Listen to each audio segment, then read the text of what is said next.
Tiga, seperti dibiasakan oleh stop. Yang kedua, cara saudara melawan kemunduran adalah jangan biasakan. Setelah jangan menjauhkan, jangan biasakan. Bapak Ibu Saudara, ada saya baca dan ini betul-betul saya cek beberapa kali. Jadi ada kebiasaan di kuil di Sri Lanka, ya. Kuil di Sri Lanka ini, kalau mereka mau sembahyang, para pemuka agamanya itu mengikat kucing. Tujuannya apa? Supaya kucing jangan ribut, supaya kucing jangan berantem di kuil itu, karena orang mau sembahyang. Kenapa hal itu dilakukan?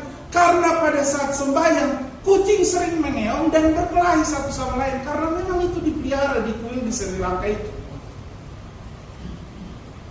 Bapak Ibu Saudara, kemudian untuk menjaga supaya hal itu tidak terjadi, karena kucing-kucing itu ada di area kuil. Akhirnya setiap pemuka agama mau sembahyang, kucing itu semua diikat.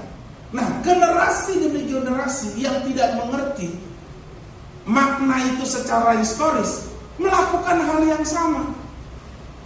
Jadi sebelum sembahyang ikat kucing. Padahal di kuil itu sudah tidak ada kucing.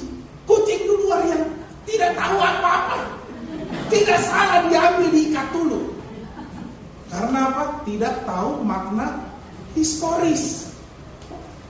Mereka berpikir ikat kucing sebelum sembahyang itu adalah bagian dari ritual keagamaan. Padahal bukan itu.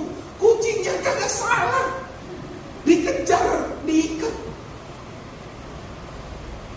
Bapak Ibu Saudara, kata Yunani yang dipakai untuk menunjuk dibiasakan itu adalah etos. Berkaitan dengan kebiasaan, berkaitan dengan etika. Dilakukan secara berulang-ulang hingga menjadi otomatis. Itulah kebiasaan. Makanya kucing diikat karena sudah kebiasaan. Nah, Bapak Ibu Saudara, adat istiadat atau tradisi itu adalah sebuah pola perilaku yang sudah diterima sebagai norma dan kewajaran. Udah wajar, itu udah biasa, udah lumrah. Bapak Ibu Saudara, apa itu arti normal? Apa itu arti normal?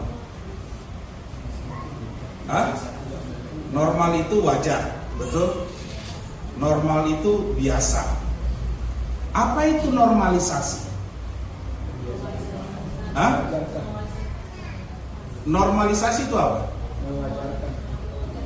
Nah, ini pelan-pelan dulu ya, saya kasih tahu. Normal itu sesuatu yang wajar.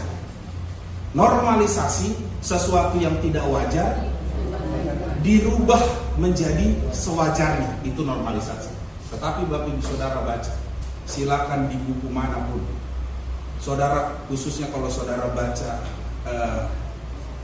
tentang etika, sosiologi, antropologi, saudara akan temukan gini, ternyata normalisasi itu dalam etika dan sosiologi itu juga bisa terkait dengan sesuatu yang buruk, kebiasaan yang salah, itu dinormalisasi.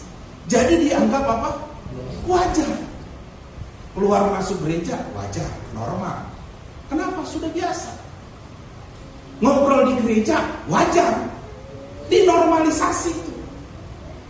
Main HP di gereja normal, itu namanya normalisasi.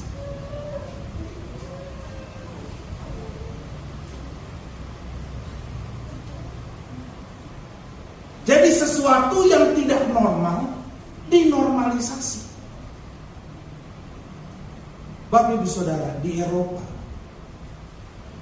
menikah sesama jenis sekarang normal. Itulah normalisasi. Dan gereja melakukan itu. Biasa aja. Normal itu. Gak aneh. Kebiasaan yang buruk dianggap itu biasa.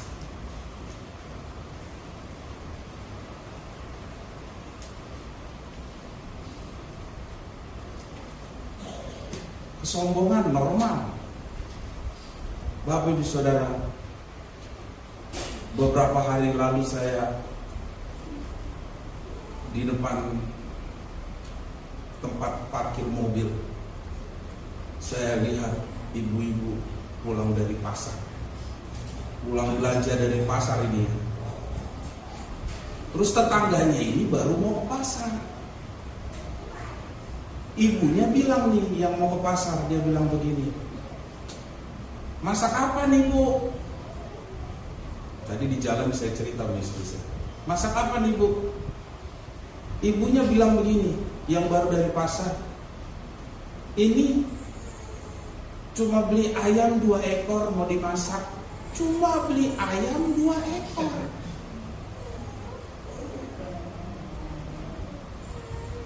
Bapak Ibu Saudara tahu, saya pernah dengar ibu itu bawa tempe, ditanyain juga. Dia bawa tempe dari pasar habis belanja, ditanyain masak apa Bu? Dia bilang, lagi kepengen makan tempe nih.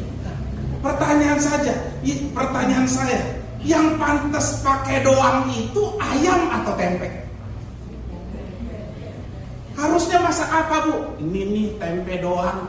Bener nggak kalimat itu? Tapi itulah manusia dengan segala keangkuhannya.